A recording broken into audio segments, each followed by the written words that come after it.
Ассалаумағалейкум қазақ елі. Бүгін 16 желтоқсан егемендік күні. Бүгінгі күн әрине барлықтарың білесіңдер. 86 жылы 16 желтоқсанда қазақ жастары көтеріліске шыққан күн және соларды еске алу күні. Және 11 жылы 16 желтоқсан күні Жаңаөзендегі мұнайшылардың көтеріліске шығып қаза болған күні. Соларды еске алатын күн бір жағынан. Енді мен ойлаймын, бұл күні негізі еске алатын күн қылып қалдыру керек. Және бұған қосатын тағы бір еске алатын күн бар. Ол 1932 мен 33 жылға қараған қыстың күні аштықтан қайтыс болған 5 миллион қазақты еске алатын күн. Біз 31 мамыр күні репрессияда қайтыс болғандарды еске алатын күн бар. Ол репрессияда біреулердің айтуы бойынша 25 мың адам атылған дейді. Жазықсыз, сотсыз, тергеусіз репрессия болып атылған. Халық жауы деп өтірік. Біреулер оны 50 мың адам атылды дейді, біреулер одан да көп адам атылды дейді. Нақты дәлел жоқ, өйткені әлі күнге шейін көп қағаздар, көп документтер беті ашылмаған. Нақты қанша адам атылған білмейді. Ол 100 мың адам атылуы да мүмкін ол кездерде. Ал енді мен айтарым, бұл 16 желтоқсан күні біз 86 жылы қайтыс болған жастарды еске алу. 11 жылы 16 желтоқсан күні Жаңаөзендегі мұнайшылардың қайтыс болғандарды еске алу. Және 1932-ден 33 жылға қараған осындай қатаң қыста, аязда, аштықтан қайтыс болған 5 миллион қазақты еске алатын күн болу керек. Ол кезде осындай қысқа қарай 32 жылы коллективизация деп Совет үкіметі қазақтың бүкіл малын айдап әкеткен. Қазақ, өздеріңіз білесіздер, малмен күн көрген, қысқа 2-3 малын сойып алып, қыстай соның етін жеп отырған.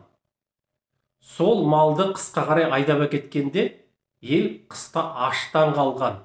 Ол кезде мынандай дүкен жоқ, жол жоқ. Біреуден барып сатып алатын дүкен жоқ, магазиннен барып. Қыстың күні жейтіндері негізгі тамақтары ет еді. Енді құрт, ірімшік, басқа нелер болды, көп емес, бірақ жалпы жейтіні ет еді.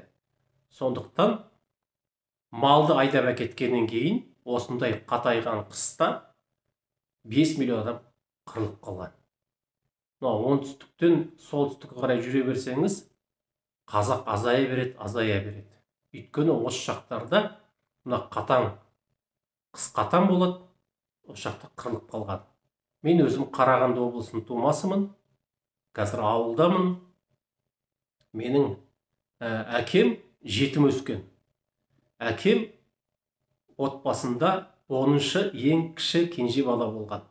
Сонда 32 жылы аштықта әкемнің ағалары және әкесі осы кіші баламен, кенже баламен шешесі аман қалсын деп, олар тамақ жемей, тамақты соларға бере берген.